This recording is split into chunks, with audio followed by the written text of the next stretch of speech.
Ciao, salve a tutti! Il narcisista e il suo boomerang, l'effetto boomerang del narcisista. Cos'è? Cos'è l'effetto boomerang del narcisista? Conosciamo tutti quella regola aurea che fa parte della nostra morale acquisita nell'educazione che ci è stata impartita, tramandata, che dice non fare agli altri ciò che non vorresti fosse fatto a te. Variante di questa regola aurea è anche: se fai del male, aspettati di riceverlo. Ne ho parlato in diversi video sul fatto che il narcisista sembra sempre cadere in piedi. Insomma, il narcisista sembra sempre farla franca, ma è proprio così?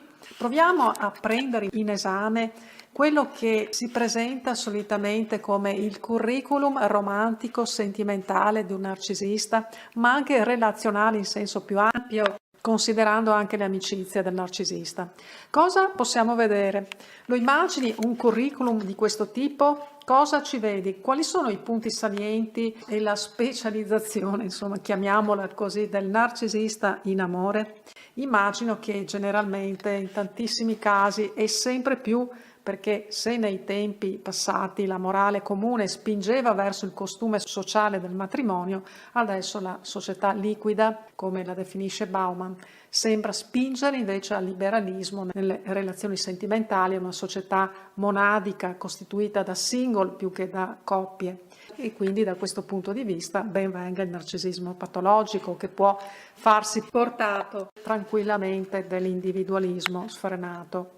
Fatto sta però che la solitudine pesa talvolta anche allo schizoide, in molti casi figuriamoci per un narcisista che necessita continuamente di conferme dall'esterno.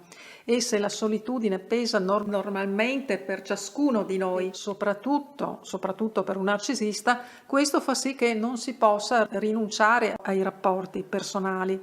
Cosa comporta questo? Nel caso di un narcisista immerso per giunta in una società alla Bauman in cui viviamo, una società liquida, in cui i rapporti non riescono più a tenersi, ad essere solidi, ma sono sempre più fluttuanti, e mi riaggancio quindi all'inizio di quella frase che non avevo ultimato. Quindi immagino che generalmente in tantissimi casi sempre più appunto le relazioni siano così sfaldate, sfrangiate, caotiche. Per un narcisista trovarsi anche una società che favorisce appunto questo genere di rapporti comporta che le relazioni e i rapporti di un narcisista saranno un ammontare spropositato e montante di figure più o meno di passaggio, in altri casi alcune più stanzianti di altre, ma sempre con lo stesso esito. A parte i casi di un narcisista che magari si sposa, ma qui ne ho già parlato in molti altri video. Questo se da un lato procura al narcisista conferme consolidanti, dall'altro crea nel narcisista un caos senza fine, dove quelle che inizialmente sono conferme la sua natura grandiosa finiscono però poi per tramutarsi in conferme dei suoi fallimenti amorosi, anche se il narcisista naturalmente preferisce vederli come dei trofei, ma non lo sono. Non lo sono assolutamente.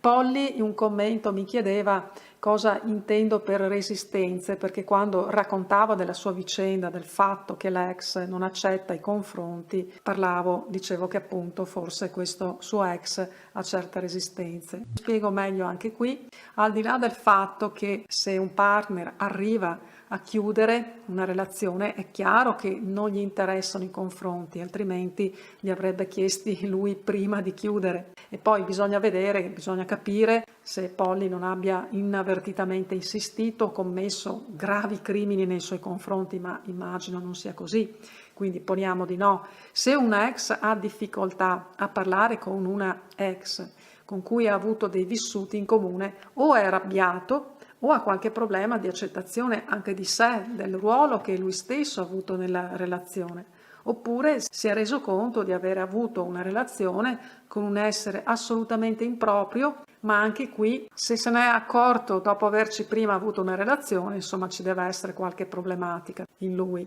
Non essere in grado di fare chiarezza in se stessi, che è una problematica molto narcisistica, è qualcosa che si ritorcerà assolutamente contro. Il fatto di collezionare senza soluzione di continuità tante relazioni, volendole a volte persino considerare come dei trofei, significa non essersi risolti sul piano sentimentale.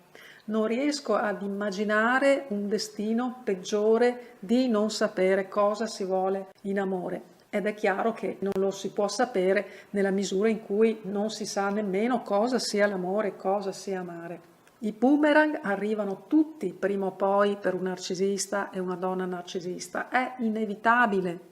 E magari descrivine anche tu di questi boomerang, quali boomerang hai visto riversarsi magari o che siano caduti nel capo di qualche ex partner narcisista o in qualche narcisista in generale che conosci o hai conosciuto. Sì, so che qualcuno adesso magari potrà dire ma a me sembra che gli vada o le vada sempre bene, è ricco sfondato, è famoso e così via.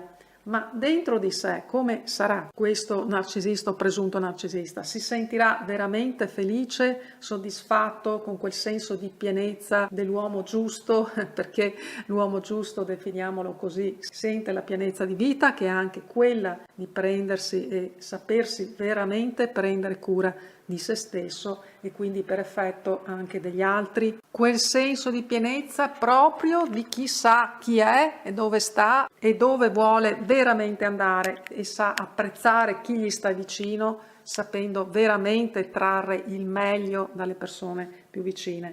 Ti abbraccio forte, vi abbraccio tutti forte, grazie sempre della vostra stupenda presenza, naturalmente sempre forza tutta, a presto, ciao ciao ciao.